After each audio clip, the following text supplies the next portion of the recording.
Hi everybody, Tim here from Studio 117. Somewhat of a quick update, maybe not that quick, about what's happening with this crisis for the Thai Prime Minister. Thai politics coming to the front or to the top of the pile with news stories today, and certainly it's all abuzz on Thai social media. There's many dimensions to this, and I'll give you a bit of analysis at the end, but I just wanted to sort of present what the news is today. I mentioned yesterday that Anutin Charnvirakul said he was going to leave his position as Minister of the Interior and take his Phumjai Thai with him. Now, as I mentioned yesterday, this had been brewing for weeks. So let's go through the story as it reads. We start with the Bangkok Post. Anutin rejects offer of 2 portfolios. And Phumjai Thai leader Anutin Charnvirakul confirmed yesterday he rejected the ruling per Thai party's offer to trade 2 cabinet portfolios for the interior ministerial post. So that situation's been brewing for months, with Per Thai wanting to take back that vital interior ministry portfolio. But we'll get to Anutin and his reasons for leaving the coalition in a moment. But let's go to some other things happening on the same story. And this from the Cowside English Facebook page, saying the opposition leader is urging the Prime Minister to dissolve Parliament to prevent a coup. And the opposition leader Natapong, who's the leader of the People's Party, formerly the Move Forward Party, yesterday afternoon called on the Prime Minister Paetongtarn Shinawatra to dissolve Parliament to show responsibility for the mishandling of the Thai-Cambodia border conflict and prevent a coup. So on Sunday there were private conversations between the Thai Prime Minister and the former Prime Minister of Cambodia, Hun Sen, remembering that Thaksin and Hun Sen, very good friends over many decades. It was a private conversation. Let's check more of that story with Thai PBS World. Trust lost after Hun Sen leaked private conversation. Remembering that it's Hun Sen's son, who's now the Prime Minister of Cambodia. And the story says the embattled Thai Premier says she's lost trust in former Cambodian Prime Minister Hun Sen, who leaked a recorded conversation in which she's heard criticising a senior Thai army commander for aligning with the opposition. And Paetongtarn said at a press briefing that the conversation should never have been made public by someone who once led a country and is the father of the current Prime Minister. Hun Sen confirmed that he'd shared the recording with many people, one of whom may have leaked it out of dissatisfaction after Paetongtarn accused him and his son, the Prime Minister Hun Manet, of being unprofessional in using social media to conduct international politics. Of course, all this to and fro between the two governments over some disputed border areas between Thailand and Cambodia. In explaining the conversation, Paetongtarn explained that she'd mentioned the 2nd Region Army Commander, Lieutenant General Bunsin Padklang, only because she was trying to ease tensions between Thailand and Cambodia. Again, this was a private conversation, and it's not disclosed in any of the media whether the Thai Prime Minister knew she was being recorded. But there's no doubt the situation has flared up, and it's now being weaponised by both the opposition and also the Phumjai Thai party. Let's go to this excellent coverage in Thai Inquirer. And several political parties have come forward to express their stance, rejecting what they see as a weak and compromising approach to resolving the issue. That's the border dispute between Thailand and Cambodia. Many have argued that the incident has damaged Thailand's image by making it appear submissive to Cambodia. And so to the response of Anutin Charnvirakul and the Phumjai Thai party, who are now seizing on this issue as a reason for leaving the coalition, whilst we've been reading for months that they're slowly being edged out. And the response there from Phumjai Thai Party's Executive Committee, who convened to consider the matter and resolved to withdraw from the coalition government effective today. Well, taking the front foot rather than admitting that they were being pushed out of all the cabinet positions. But there's more. And a bit worryingly, this is a direct translation from their media release yesterday.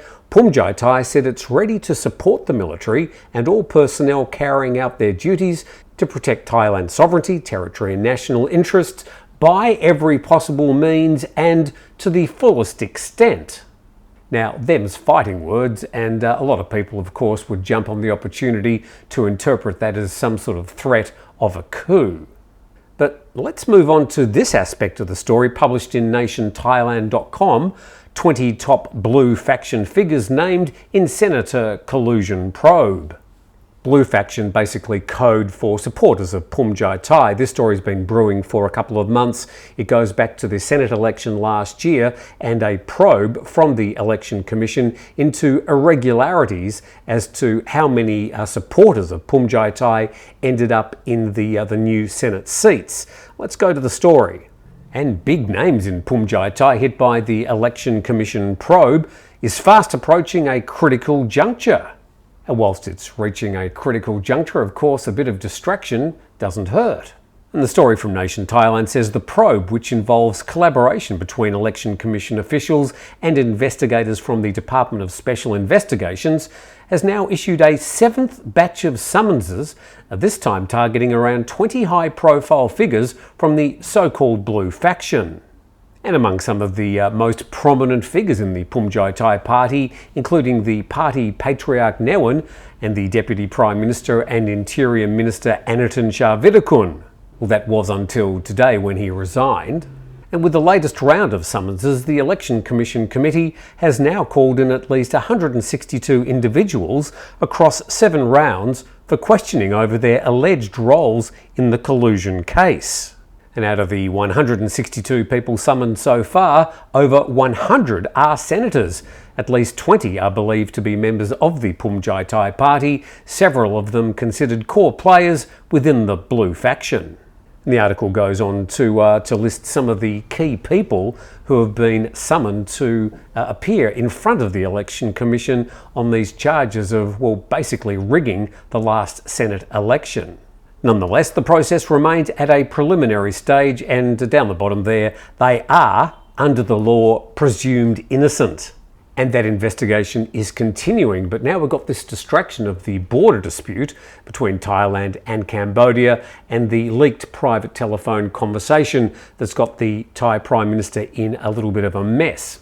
Okay, let's have a look at the Thai Prime Minister's options. I'll try and go through these fairly quickly. Well, she could do what a lot of politicians do and just simply ride it out. Just wait a couple of days, another story will come along, which will get to the main headlines. People will get bored talking about it. She could just sit and wait. But there are a lot of big names who are just going to try and keep pushing this story. They're after a head on the chopping block. Secondly, and probably most drastically, she has the opportunity, as the Thai Prime Minister, to call for a dissolution of Parliament. She would ask permission from the head of state, and the Parliament would be dissolved and a new election called. But that would be very high stakes with the current situation with the Parliament taking Phumjai Thai and the 77 members of Parliament. They've still got between 5 and 10 MP majority in the Parliament, but calling a new election would be a very high stakes risk. Thirdly, she could simply fall on her sword and resign as Prime Minister. After the 2023 election and the coalition was formed, each of the coalition parties put forward 2 names to be considered as a Prime Minister. Then all those coalition MPs vote and one name rises to the top. In the 2023 case, it was Paetongtarn Shinawatra. Now, if she stood down, there is 5 other names, I believe, that can then be put forward as possible replacements for Prime Minister. Now, that is another option. Another solution completely out of the Prime Minister's hands would be all those coalition parties rejigging the current situation and forming a new coalition, possibly involving the People's Party. Remembering the People's Party, they were called the Move Forward Party during the election, got the highest number of MPs. They got together with Phumjai Thai, strange bedfellows indeed, maybe then with the Democrats and PHANG Pracharat, they would have a new majority. These are all the things that can happen within the parliamentary system. All that is completely unpredictable, but they are sort of the four options that are ahead of us. What do I think's going to happen? I really don't know. Probably the Prime Minister's going to make some sort of address, perhaps apologise. The spectre of a coup, I don't think it's likely. There are just too many high-profile people that have got way too much to lose if they're thrown under the bus with another army coup. But more of this will play out in the next few days. I'll do my best to keep you up to date. Thanks for watching. Please subscribe to the channel. See you next time.